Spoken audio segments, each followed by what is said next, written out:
As we all know, the Myers-Briggs personality typology is only a conceptual theory after all. So, could personality types be a result of childhood experiences? Could avoidable encounters such as unstable parental love, poverty, bullying, and insecurity result in increased empathy, intuition, and awareness? Is the INFJ born or made?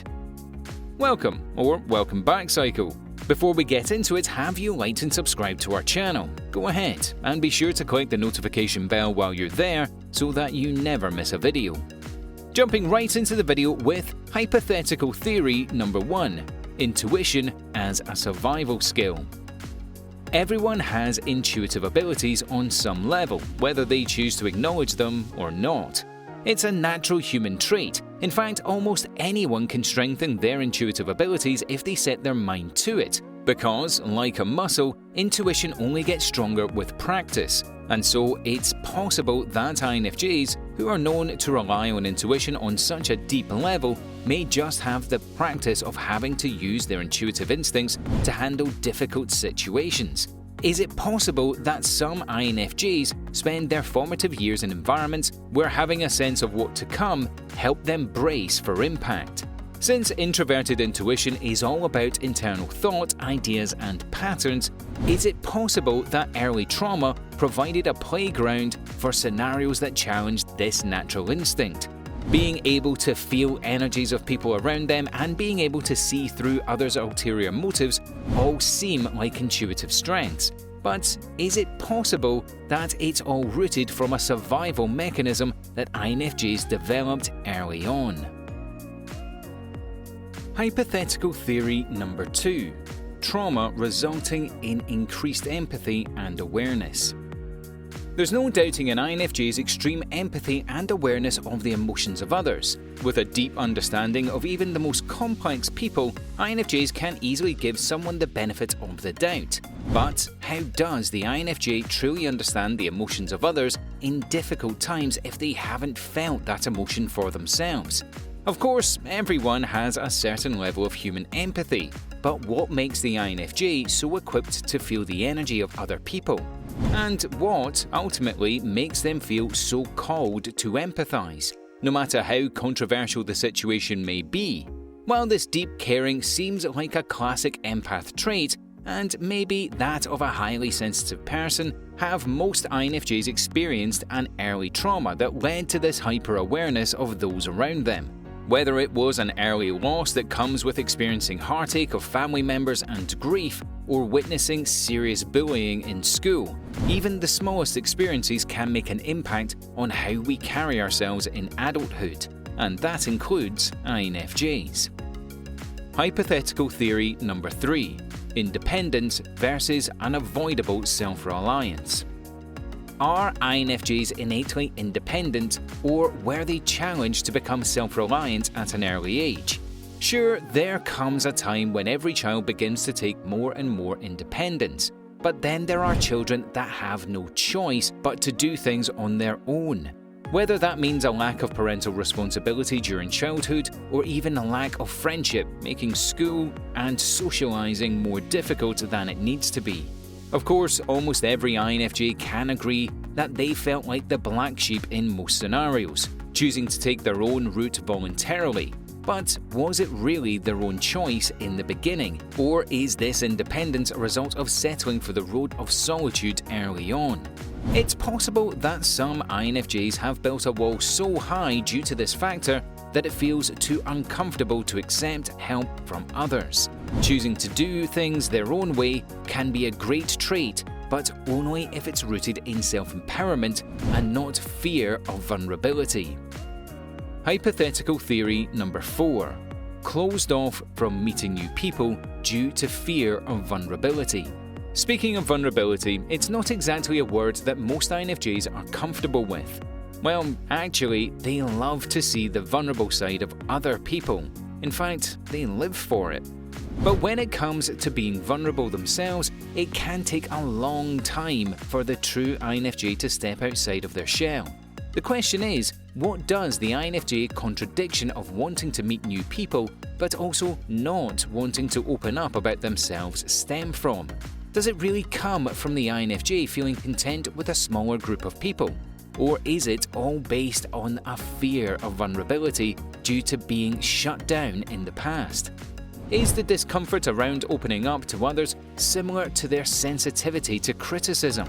Maybe some INFJs have experienced memorable moments in childhood or adolescence that made them coil inward, teaching them to never open up until full trust is engaged. So while the INFJ so desperately craves human connection, almost like that of a naturally more extroverted personality type, past traumas have made it unbearable to exercise that desire. Have some INFJs just convinced themselves they don't like socializing when it's actually just a past trauma that needs to be acknowledged? Hypothetical theory number 5. Being an old soul versus growing up too fast. The INFJ is filled with wisdom of all sorts. Some they can't even quite recall how they learned. The level of intellect and maturity that the INFJ carries themselves with gives them the title of being the old soul. Defined as having wisdom beyond their years, the old soul INFJ seems to just know certain things without necessarily having to learn them. Things that help guide them through life's decisions and day-to-day life. According to the MBTI theory, this sense of knowledge is due in part to the INFJ's introverted intuition and extroverted sensing function that allows them to subconsciously pick up on subtle details of day-to-day life that others may overlook. But is this subconscious mechanism a natural ability, or a result of having to know things in order to manage certain childhood crises? Is this ability just a survival mechanism that the INFJ has gotten familiar with using during childhood? Hypothetical theory number 6. Imagination and idealism as an escape from reality. Deeply imaginative and generally idealistic, the INFJ personality type is known for their elaborate inner worlds. Using their vivid dreamlike inner thoughts, the INFJ is able to do anything from fantasizing about potential partnerships, dream up their most ideal life journey, and even experience fabricated conversations that never happened, and most likely never will. The INFJ's inner mind is like no other, and to this personality type, the world they're able to create internally almost always tops their current reality. And this is where introverted intuition is so interesting, because it can easily be disguised for an escape from reality.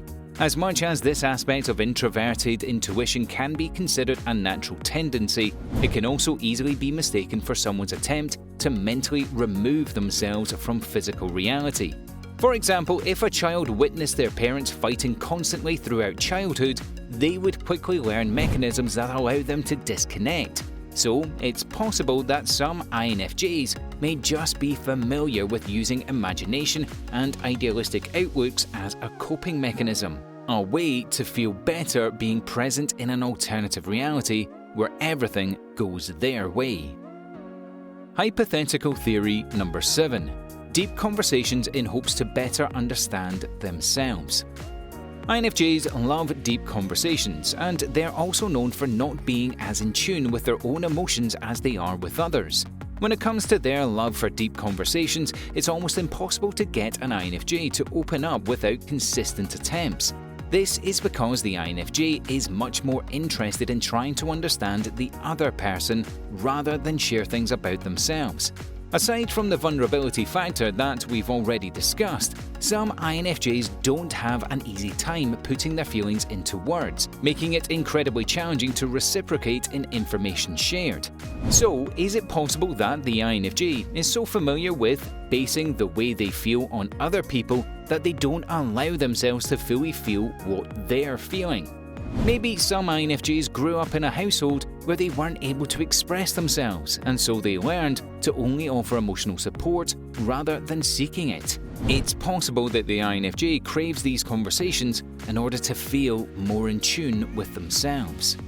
And hypothetical theory number 8, a need for helping others versus people-pleasing. INFJs are known for both their love of helping others and their people-pleasing tendencies. Craving harmony above all else, the INFJ will do anything in their power to avoid chaos. but have they ever asked themselves why they're so reluctant to experience a little banter, disagreement, or disappointment? Is it solely based on the fact that an INFJ is a peacekeeper?